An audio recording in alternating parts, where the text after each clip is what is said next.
So I know this is not safe. I know what I'm doing is not safe. But at one point, I just had to talk about the Raptors. I don't even know if the camera angle's that good. I don't know. It's just, I'm just getting, when you reach a point where you're getting so frustrated and you're getting so tired of what's going on. So you just kind of just have to talk about it. You have to talk about it. There's nothing else that you can fathom. The Toronto Raptors, one of my favorite teams, where they are right now, it's just, I don't know, it's frustrating. You don't know, sometimes the words to describe it, it's so annoying. Like, it's just, I can't even properly describe how it is like being a Raptors fan right now. Because the worst part about this team right now is the fact that, like, everyone's expectations of this team is so high. And then you want to believe that there was a reason for these expectations. Like, we as Toronto fans in general, doesn't matter if it's the Leafs, the Raptors, sometimes the freaking Argos, not really the Argos, no one talks about the Argos, honestly speaking. But, like, when it comes to just Toronto in general, it's whatever media or celebrity, whatever. Toronto is so insecure about when American media talks about us, or when American media doubts us. When anything American media says, we question it. We don't like it. We hate it.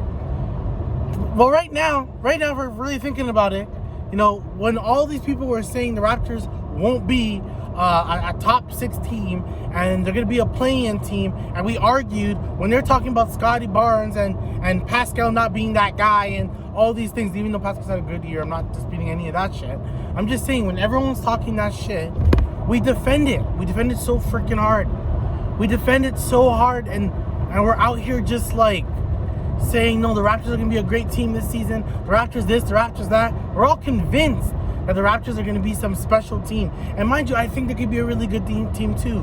But, like, the Raptors just lost. They just lost to the Golden State Warriors. A team who I believe, if I could be wrong, so I'm going to say this number.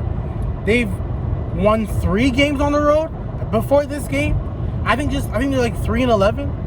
Didn't have the best player on their team. Didn't have a guy who's playing like a top 5 MVP. Didn't have arguably top 15 player of all time in Steph Curry. Didn't have him. But you let Jordan Poole almost score 50 on you. He almost scored 50. Oh my God. God, what is happening? This team was supposed to be a team of defense. Where is it? Where's the defense? Where is it? Where is this, like, annoying team? The Raptors are not annoying anyone. They're not making it hard for anyone. One thing that this season has shown a lot more than other seasons, they're getting blown out a lot more. And yes, they cannot compete with the 3-point shot. They're not competing with the 3-point shot at all. They can't compete with it. Teams are shooting way better. But mind you, they had, I think, a pretty good 3-point percentage today. I thought that was pretty good. I thought it was about average for a team. I thought they shot pretty well today against the Warriors. But the Warriors are shooting even better. Why? Because the lack of defense. The lack of defense on the Toronto Raptors. Where is the team that, like, when Fred last year was an all-star, they were saying that Toronto Raptors are one of the most annoying teams to play. Where is that? Where is this? I don't see it anymore. I know most Raptor fans don't see it anymore. Where's this team?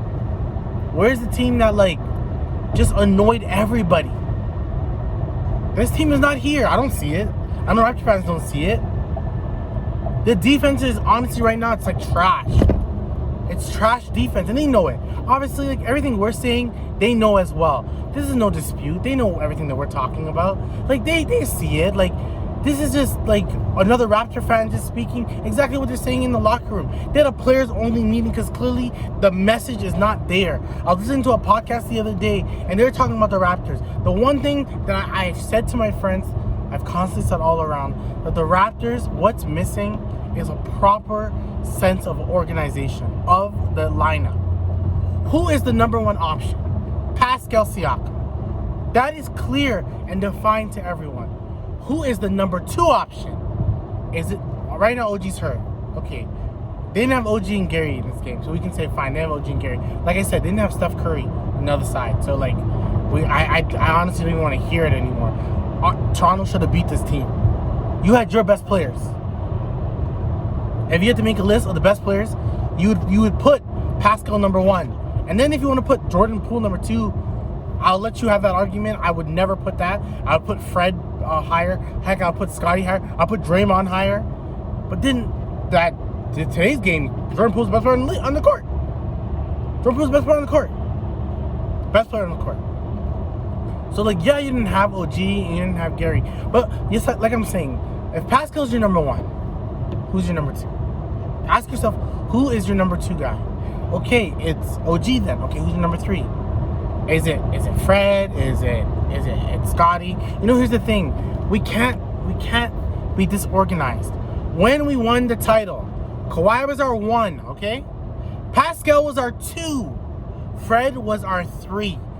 There would be games that Kyle would score more. Let's say Fred, no, Kyle was our 3. Kyle would score more points than Pascal some games. Because that happens. It's just the NBA. But you just need organization. You think the Warriors don't have organization? It goes Steph is number 1. No question Steph is number 1. You know who number 2 is? It's Wiggins. And then number 3 is a Clay or Poole, whoever is hot. You need organization. When you have organization on a lineup, things like good things happen. When Paul George says I know I'm the number 2, that makes everyone in the Clippers team know that there's a stepping stone. We don't go past Kawhi. Kawhi takes the last shot. If it's not Kawhi, then it's Paul George. If it's not Paul George, then it's probably going to be a Norm or John Wall or Reggie Jackson.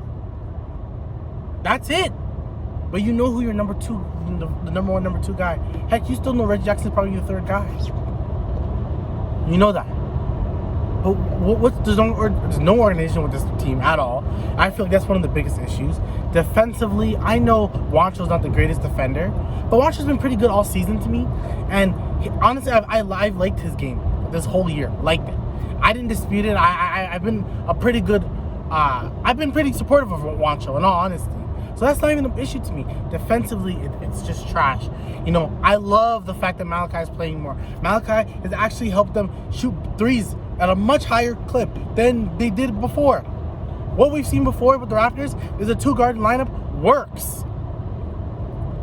Maybe 6'9" doesn't work when guys are not shooting the 3 at a 40% clip. Boucher can't hit a shot right now. And I like Boucher. I think Boucher has developed so well in recent years. Like, I think he's a great, 6th, 7th man. I think that role is perfect for him. He's a great energy guy. One of the guys I actually wouldn't trade. I wouldn't trade him. I actually like everything he does. He's hitting a slump, and it sucks because it seems like everyone's hitting a slump because there's no energy. There's no energy on this team. We're seeing nothing. The defense, I heard back in all the time, the defense is trash. What's going on? The defense is so trash. What is happening? Come on. The defense is so bad. I need more from Scotty. The team needs more from Scotty. And I know, I said, I was never expecting Scotty to become an all-NBA player or an all-star the way everyone was talking about. But I expect still better effort from Scotty. I think Fred is trying his hardest to get out of his slump. I kind of think he's out of his slump a little bit. To be honest, I can see that he's out of his slump. Pascal pretty well. I think sometimes Pascal has to force the issue. But I was reading things that people were probably thinking that Pascal was the issue because they felt like he was forcing the issue. You know what? The way the team is playing, Pascal, if you have to shoot 25 times, you shoot 25 times. If you just have to be that person, then be that person. When they double team you, then the other guys need to step up. Even in the playoffs last year against Philadelphia, it was the same issue. Pascal was doing a lot of the work and nobody was helping. Now I know this game against the Warriors, I'm an extremely positive person. I still think they can overcome all this. I still think this is just sometimes the growing pains of the season. The Miami Heat started off very poorly. Now they're a game above 500. Things happen. It's the way we're losing that I don't like. There's no compete. Against the Kings, you saw that compete. Against Brooklyn, you saw it compete. Why would the Warriors, with less talent than the Brooklyn Nets had, they didn't have a KD, didn't have a Kyrie, and you literally had Kyrie hit a game-winning shot against you. He hit a game-winning shot. You lost by one against the Kings, but really lost by 3. Lost by 3 against the Kings, a pretty good Kings team. But against the Warriors without Steph Curry, another thing that is just grinding my gears with them is the starting of Christian Koloko. I'm telling you all right now, Christian Koloko, if he doesn't get traded, he's our center of our future. He's the center of our future. I 1,000% agree. I think this guy has so much potential. Defensively, he has so much potential. So I like him. I like him a lot. I think he could be really good. And saying all that stuff, I'm so sick and tired of saying the same thing. Start Ken Birch.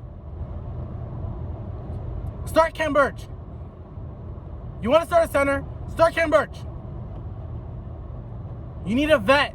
Or guess what? Just start Thad Young. Start Ken Birch or Thad Young. Stop this. Stop this Christian Koloko experiment. It is done. He's a second-round draft pick. He has so much to learn, which is fine because he will learn it. But stop. He cannot continuously play. Everyone sees it. I know Nick sees it. He's smarter than me, smarter than all of us when it comes to the game of basketball. He's smarter than all of us. Stop starting Christian Koloko. Let him come off the fucking bench. Let him come off the bench. Or just let him go to the 905. Play Malachi. I've been saying these minutes, I like it. Play Malachi more. Heck, play Batten more. I'm okay with, I honestly think what's going on with this team, there's just a lack of energy. A lack of energy. I didn't know we needed Precious this much to bring us energy. Where is it? This is where like the team just, there's something like missing, you know? And like I'm starting to feel like it's a morale issue and not really a playing issue. It's like a morale thing. What's going on? Are you guys not getting along anymore? Do you guys need to go play bowling with each other? Do you guys need to have another players only meeting? Is there an intervention or something? Like there seems to be like, is there bigger egos here? Like what's going on? Because it looks like as a team they're fucking up. Like the team is where I'm getting worried about. What's wrong with the team? Because something's wrong with the team. The team itself is not playing well. Like, and it's like they're not talking on defense. They're not talking on offense. They're just not even talking to each other, it seems. So where I'm at now is I still believe in this team. Strongly do. And everyone's saying Masai and Bobby need to make decisions, blah, blah, blah. I think they will. But I also agree, like, don't make a stupid decision. You gotta do things when the time is right. You can't always just do things when everyone's talking. You gotta do things when time is right. And the time is not now, the time is not now. Everyone's talking about, like, oh, trade for this player, trade for this player, trade for Bojan in Detroit. That's not how it works. The other team's gonna want something. Trade your draft picks. Well, let's not just be idiots and just trade whatever just to thinking. No. You gotta play it smart. You gotta play it smart, okay? You can't just do things. You gotta play things, you know, intelligently. And Bobby and Masai are not gonna do things because the fans want it. And I agree, you don't do that. You don't do it because the fans want it. You do it like when it's needed. And right now it's not needed. No, it's needed, but like don't do anything stupid. That's what my biggest gripe is. Don't do anything dumb. Now I'm saying all that. I'm thinking there is a morale issue. There's something wrong with this team in morality wise. Like it's like there's an energy missing. There's a lack of fun. Last year there was so much fun in this team. Where did that go? Where's the happiness from the Toronto Raptors? Something happened. Where did it go? That's what I'm going to question now. Where did the happiness for the Toronto Raptors go? Because I don't see it. I don't see it at all. At all. The morale of this team is not there. There's like, I'm not saying, I'm obviously not in the locker room, but I want to see like them like mess with each other again, and like, I don't know. And lastly, whoever, if you're watching this and you're going to Scotiabank Arena and you're gonna watch this game, can you please be a better fan? Can you please be a better fan? We don't need the ops guy to tell you to save defense. We don't need the ops guy to tell you, let's go Raptors. We don't need that. Do it yourself. You're Raptor fans. They said the Raptor fans were the #1 fans in the league. I do not see this. Where's everyone? I don't see no Raptor fans. I see no Raptor fans. No one's cheering. My little sister's watching the game, and she's like, yo, it's very quiet. Is it because it's boring? Is the game boring because they're losing? And I'm thinking to myself, I've seen them lose. It's crazy. 3 years ago today, they had one of their greatest, not today, but 3 years ago on a Sunday, they had their greatest comeback with Kyle Lowry, Malcolm Miller, Chris Boucher, Hollis Jefferson. Like, they had a bunch of energy guys and Kyle Lowry. They were doing their thing against the Dallas Mavericks, who didn't have Luka, funny enough. Didn't have their star player. Even though Luka, I think, was a rookie then, so. But what's happening to this team? What's happening?